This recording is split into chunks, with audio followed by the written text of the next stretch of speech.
किसान साथियों नमस्कार। आप सभी का स्वागत है हमारे YouTube चैनल बेस्ट फर्टिगेशन पर। किसान साथियों, जैसे कि आपको पता है, इस YouTube चैनल पर हम किसानों के लिए लाभदायक योजना और कृषि से जुड़ी जानकारी देते रहते हैं। तो उसी कड़ी को आगे बढ़ाते हुए आज हम बात करेंगे करेले की खेती के ऊपर। जैसा कि आपको पता है, गर्मियों का सीजन शुरू हो चुका है और करेला गर्मियों में खाई जाने वाली महत्वपूर्ण सब्जियों में से एक है। आज के वीडियो में हम आपको जानकारी देंगे कि किस प्रकार से आप करेले की खेती कर सकते हो, अच्छी पैदावार ले सकते हो, अच्छे मंडी भाव ले सकते हो और अच्छा मुनाफा आप कमा सकते हो। साथियों, यदि आप पहली बार करेले की खेती करने जा रहे हो तो इस वीडियो से आपको पूरी जानकारी मिलेगी कि किस प्रकार से आप करेले की खेती कर सकते हो। और यदि आप काफ़ी लंबे समय से करेले की खेती करते आ रहे हो तो भी यह वीडियो आपके लिए बहुत महत्वपूर्ण होने वाला है। इस वीडियो के माध्यम से आप अच्छी पैदावार ले सकते हो। तो मेरा अनुरोध है कि वीडियो को पूरा और अंत तक देखिएगा ताकि कोई महत्वपूर्ण जानकारी आपसे छूट ना जाए। तो आइए वीडियो को शुरू करते हैं और आते हैं अपने पहले पॉइंट पर, जो है बेसल डोज।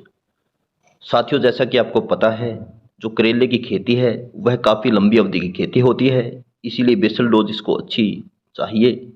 हमारे बहुत सारे किसान भाई यह गलती कर देते हैं जिससे उनको अच्छी पैदावार नहीं मिल पाती। तो बेसल डोज के रूप में यहाँ पर आपको लेना है 2 bag single super, 60 KG DAP, 25 KG potash, 25 KG micro nutrition. और यदि आपकी भूमि में नीमाटोड की समस्या है तो आप कार्बोफ्रान या रिजेंट का यूज कर सकते हो। इसके साथ किसान साथियों, गोबर का खाद जरूर दें, जो आपके आसपास या गांव में आपको आसानी से उपलब्ध हो जाएगा। यदि आपके पास गोबर का खाद उपलब्ध नहीं है तो यहाँ पर आप वर्मी कंपोस्ट का यूज कर सकते हो। वर्मी कंपोस्ट से और गोबर के खाद से आपकी पैदावार भी बहुत अच्छी होगी और आपकी जो फ्रूट क्वालिटी है, साइन और साइज भी बहुत अच्छा आपको देखने को मिलेगा। साथियों, बेसल डोज को आप खेत की तैयारी से पहले या जब आप खेत की तैयारी की अंतिम जुताई करते हो उससे पहले डाल सकते हो। अब हम बात कर लेते हैं खेत की तैयारी की। तो साथियों, खेत की तैयारी करते समय सबसे पहले आपको कल्टीवेटर से 2 या 3 गहरी जुताई करनी है। उसके पश्चात आपको रोटावेटर से मिट्टी को अच्छी तरीके से भुरभुरा बना लेना है।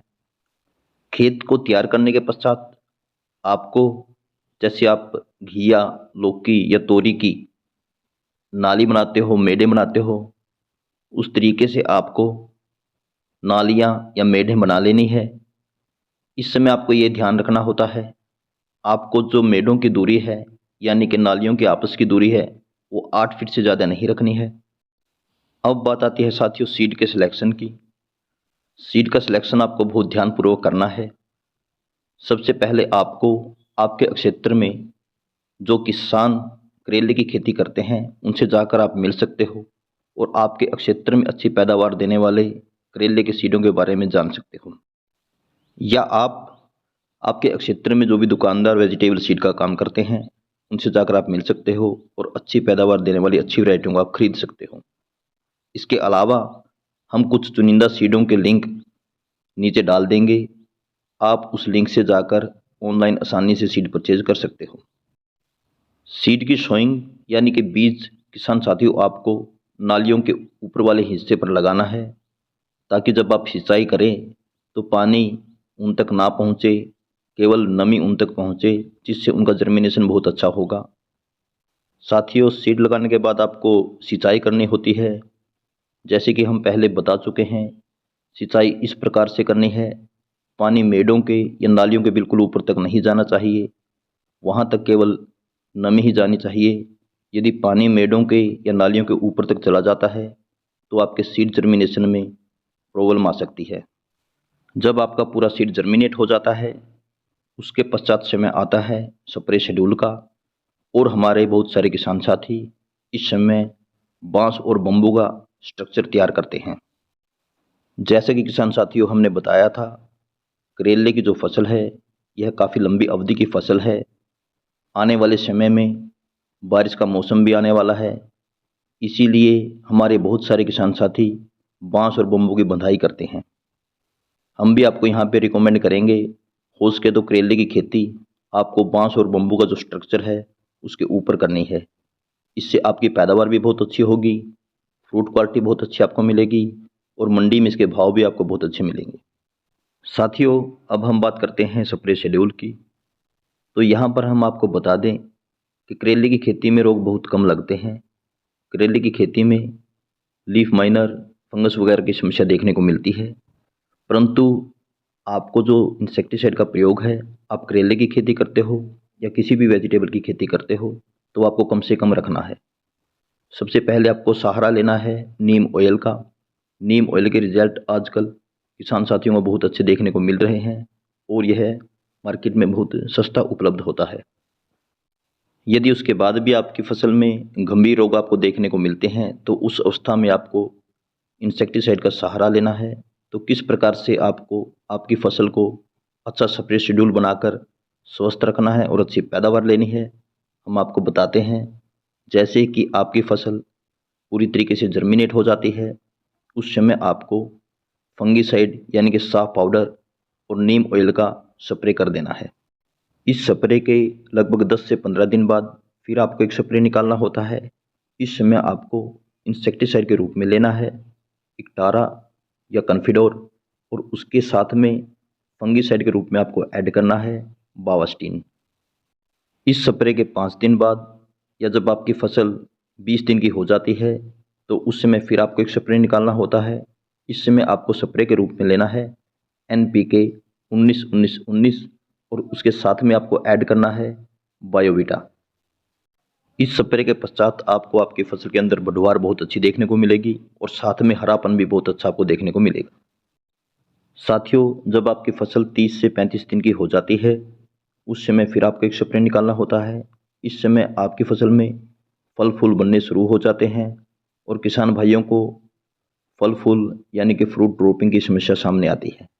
इस समय लेना है आपको बायर कंपनी का प्लानोफिक्स या आप सुमोटोमो कंपनी का विद्युत इस्तेमाल कर सकते हो। इसकी डोज के बारे में हम किसान साथियों आपको बता दें, प्रति टंकी आपको इसकी डोज 5 ml से अधिक नहीं रखनी है। इस स्प्रे के बाद आपको आपकी फसल के अंदर फल फूल बहुत अच्छे देखने को मिलेंगे और इसके साथ ही आपकी जो फल फूल की ड्रॉपिंग की समस्या है वो ख़त्म हो जाएगी। साथियों, जब आपकी फसल 45 से 50 दिन के बीच में होती है, उस समय फिर आपको एक स्प्रे देना होता है। इस समय इंसेक्टिसाइड के रूप में आपको लेना है बायर कंपनी का सोलोमन और फंगीसाइड के रूप में आपको लेना है M45। इस स्प्रे के बाद आपकी फसल के अंदर फंगस की या इंसेक्ट की जो भी प्रॉब्लम है वो ख़त्म हो जाएगी। जिस समय आपकी फसल 60 दिन की होती है, उस समय आपको फिर एक स्प्रे निकालना होता है। इस समय आपको स्प्रे के रूप में लेना होता है NPK 0050 और उसके साथ में आपको ऐड करनी है इफ़को कंपनी की सागरिका। इस स्प्रे के पश्चात किसान साथियों, आपको आपकी फसल में फ्रूट का साइज और शाइन बहुत अच्छी देखने को मिलेगी और मंडी भाव भी आपको इसके बहुत अच्छे मिलेंगे। इसके बाद किसान साथियों, आपको हर 10 दिन बाद इंसेक्टिसाइड और फंगीसाइड का स्प्रे, उसके साथ साथ आपको ग्रोथ प्रमोटर और NPK का स्प्रे निकालते रहना होता है। जैसे कि पहले आपको फंगीसाइड और इंसेक्टिसाइड का स्प्रे निकाल दिया, उसके 10 दिन पश्चात आपने ग्रोथ प्रमोटर और NPK का स्प्रे निकाल दिया। समय समय पर बदल बदल कर आपने हर 10 दिन बाद इसको रिपीट करना है। यदि आप करेले की खेती के ऊपर अन्य कोई जानकारी विस्तार पूर्वक चाहते हो तो आप कमेंट कर सकते हो। हम पूरी कोशिश करेंगे जानकारी आप तक पहुंचाने की। तो यदि इस प्रकार से इस विधि से और इस समय पर आप करेले की खेती करते हो, अपनी फसल की देखभाल बहुत अच्छी तरीके से आप करते हो, अच्छी पैदावार लेते हो और अच्छे मंडी भाव आप लेते हो, तो आपको मुनाफा बहुत अच्छा होगा। मैं उम्मीद करता हूं कि मेरे द्वारा दी गई जानकारी आपके लिए लाभदायक होगी, आपको अच्छी लगी होगी। इसी उम्मीद और विश्वास के साथ जय हिंद, जय भारत।